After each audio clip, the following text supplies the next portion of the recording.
BJP party తరఫున Telugu Desam party తరఫున ఉమ్మడి అభ్యర్థిగా శ్రీ జయసూర్య ప్రకాష్ గారు గెలిపించడానికి మా సహాయక శక్తుల కృషి చేస్తున్నాము. ఆల్రెడీ గెలిచినాడు, ఇంకా గెలుపు సంబరాలు చేసుకుంటున్నాం. కాకపోతే ఇంకా అత్యధిక మెజార్టీతో గెలిపించాలనే ఉద్దేశంతో మేము ఉన్నాము.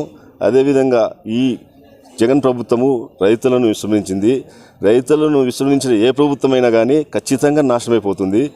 రైతు అనేవాడు ఒక్కడే ఈ ప్రపంచంలో నీతి నిజాయితీగా బతికేవాడు.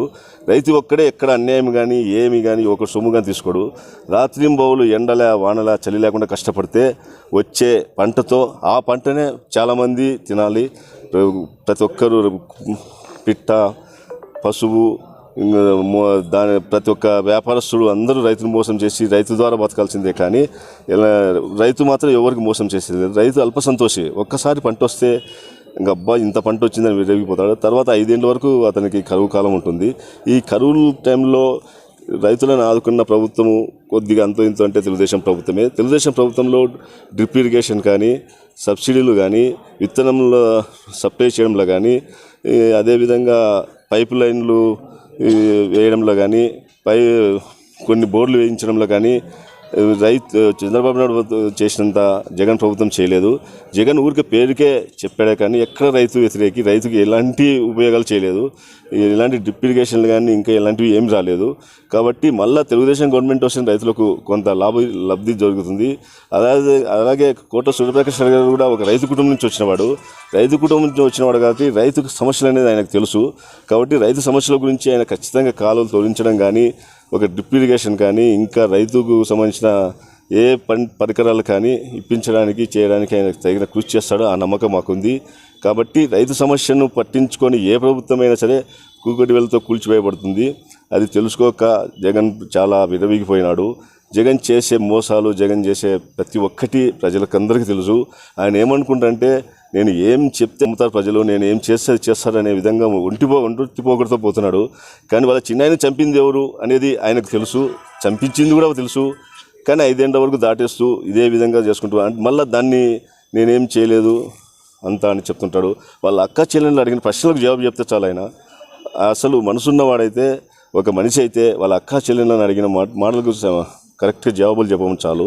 కోడికత్తి డ్రామా ఆడినాడు, అది అప్పుడు ప్రజలు నమ్మినారు. ఈసారి మళ్ళీ రాయి డ్రామా ఆడుతున్నాడు కొత్తగా. ఈ రాయి డ్రామా మనము పల్లెల్లో అయితే దానికి ఊరికే పసుపు పట్టించుకొని తిరుగుతామంతే. దాన్ని ఒక భూతత్వంలో చూపిస్తూ అటెంప్ట్ మర్డర్ కేసు పెట్టి పిల్లల భవిష్యత్తును నాశనం చేస్తున్నాడు. మళ్ళీ వాళ్ళ 5 ఏళ్ళ వరకు వాళ్ళకి వేలు రాకుండా చేసి చేయాలని చూస్తున్నాడు. అదేవిధంగా ఆయన ఎమ్మడి ఉన్న మంత్రి వెల్లంపల్లి శ్రీనివాసుల అతను కన్నుకు అతను పెట్టుకొని బ్యాండేజ్ పెట్టుకొని అతను ఏదో జరిగినట్టు చూపించుకుంటాడు. కానీ మీ డ్రామాలన్నీ ప్రజలకందరికీ తెలుసు. మీరు ఎన్ని డ్రామాలన్నా రేపొద్దున ఇంకొకరిని మళ్ళీ చంపుతారు ఓట్ల కోసం. ఎవరిని చంపుతారో ఏమో తెలియదు. ఆ చంపే వాళ్ళు ఆల్రెడీ పరారైపోయినారు. ఇంకా ప్రజలు నమ్మే స్థితిలో లేరు. ఈసారి నిజంగా జరిగిన కూడా నమ్మరు. నీకు నాయన వచ్చే పులి సామెతలాగా ఉంది మీ పరిస్థితి. కాబట్టి ఈసారి వచ్చేది జనసేన, టీడీపీ, బీజేపీ ఉమ్మడి ప్రభుత్వం భారీ మెజార్టీతో గెలుస్తుంది. సూర్యప్రకాష్ రెడ్డి గారు మళ్ళీ డిప్యూటీ సీఎం అవుతారు. మా రైతుల సమస్యలు పట్టించుకుంటే ఒక రైతు బాంధవుడు మాకు మళ్ళీ మంత్రి అయితే మా సమస్యలను తీరుతాయనే ఉద్దేశంతో ఈ జనసేన పార్టీ తరఫున సంపూర్ణ మద్దతు ప్రకటిస్తున్నాము. కూటమి ప్రభుత్వం వస్తే అవినీతి పెరిగిపోతుందని అంటున్నారు మంత్రి గారు. కూటమి ప్రభుత్వం వస్తే అవినీతి పెరుగుతుందని మంత్రి గారు చెప్తున్నారు కదా. అదే మంత్రి గారు ఎంత నిజాయితీగా ఉన్నాడనేది ఆయన మనస్సాక్షిగా చెప్పండి. ఇప్పుడు చేసిన కాంట్రాక్టులన్నీ నీతి నిజాయితీగా చేసినాడా? ఏ ఒక్కరన్నా ఆయన అనుచరులకు సబ్ కాంట్రాక్టులు ఇచ్చినాడా? ఏది ప్రతిదీ ఇసుక అయినదే, కంకర అయినదే, సిమెంట్ అయినదే, వెహికల్స్ అయినవే, కాంట్రాక్టు బినామీ పేర్లు అయినవే, మొత్తం చేసింది ఆయన్నే. ఇవన్నీ చేసి ఈరోజు అవల్ల సంపాదించుకొని బిల్లులు రేపు మా ప్రభుత్వం వస్తే అన్నిటి మీద ఎంక్వైరీ పెడతాం. ఎంక్వైరీ పెట్టి ఎక్కడెక్కడ ఏమేమి బిల్లులు చేయకుండా ఎన్ని చేసుకొని తిన్నాడు, ఈ కంకర మిషన్లు లైసెన్స్ ఉందా లేదా, ఈ ఇసుక ఎక్కడి నుంచి తోలినాడు, ఈ సిమెంట్ ఫ్యాక్టరీ లోకల్ ఫ్యాక్టరీలో నువ్వు పెట్టింది ఒక సిమెంట్ ఫ్యాక్టరీ నువ్వు కొన్నావు. అదే సిమెంట్ ఫ్యాక్టరీలో లోకల్లో ఎవరికన్నా ఒకరికన్నా జాబ్స్ ఇచ్చినావా? ఓన్లీ బీహార్ వాళ్ళని తీసుకొచ్చి నువ్వు పెట్టినావు, కానీ లోకల్ వాళ్ళకి జాబ్ లేదు. దాని మీద కూడా ఈరోజే మా ప్రకాష్ రెడ్డి గారు స్టేట్మెంట్ ఇచ్చినాడు. మన ప్రభుత్వం వస్తేనే ఈ సిమెంట్ ఫ్యాక్టరీని తెలిపి దాంట్లో మన లోకల్ వాళ్ళకు ఉద్యోగాలు ఇప్పించే బాధ్యత నేను తీసుకుంటానని చెప్పినాడు. కాబట్టి ఇట్లాంటి కళ్ళబొల్లి మాటలు, పిట్టకథలు చెప్తే నమ్మే కళలు ప్రజలు పోయినారు. పార్టీ మారిన వాళ్ళకి రిటర్న్ గిఫ్ట్ ఇస్తానని చెప్పి మన బహిరంగంగా అన్నాడు. అంటే ఏ విధంగా ఇవ్వచ్చు అంటారు రిటర్న్ గిఫ్ట్? అంటే రిటర్న్ గిఫ్ట్ అంటే వాళ్ళ ఆర్థిక మూలాలు దెబ్బతీయడము, వాళ్ళని పోలీసులు కేసులో పెట్టి ఇరికియడము, ఇలాంటివి చేసినాడు. ఆల్రెడీ చేసినాడు, అన్నీ అయిపోయినాయి. మళ్ళా అదే పద్ధతిలో పోతానని ఆయన అనుకుంటున్నాడు. కానీ ఇంకా ఇదేమన్నా బ్రిటిష్ ప్రభుత్వమా? ఒక 200 ఏళ్ళు పరిపాలిస్తాం మేము, మళ్ళీ మేమే ఉంటామనడానికి. ఇది ప్రజాప్రభుత్వము, 5 ఏళ్ళకోసారి మారుతూ ఉంటుంది. ఇప్పుడు మీకు కాలం టైం దగ్గరికి వచ్చింది. మీరు ఎంత విరిగిపోయినారో రేపు పొద్దున ఇదే మీకు సేమ్ రిపీట్ అవుతుంది. మీరు కూడా రేపు అదే విధంగా లోపలికి పోవాల్సి వస్తుంది. మీ మీద కూడా ఇదే కేసులు, ఇదే విధంగా మీరు రూట్ చూపిస్తున్నారు. అదే దారిలో మేము పోవాల్సి వస్తుంది. ఆంధ్రప్రదేశ్ రాజధాని కూడా లేదు.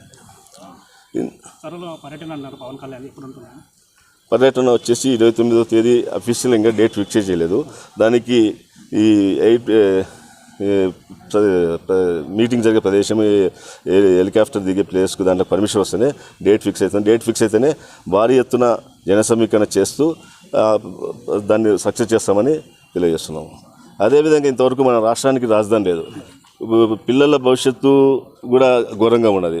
పిల్లలకు ఏం చెప్తున్నాం మనము అంటే, మర్డర్లు చేసేవాడు, ఆర్థిక నేరాలు చేసినవాడు, ఏదన్నా మోసాలు చేసిన వాడైతే సీఎంలు అవుతారు, లేదంటే మినిస్టర్లు అవుతారు. కానీ నిజంగా నీతి కష్టపడేవాడు సీఎంలు కాలేరు.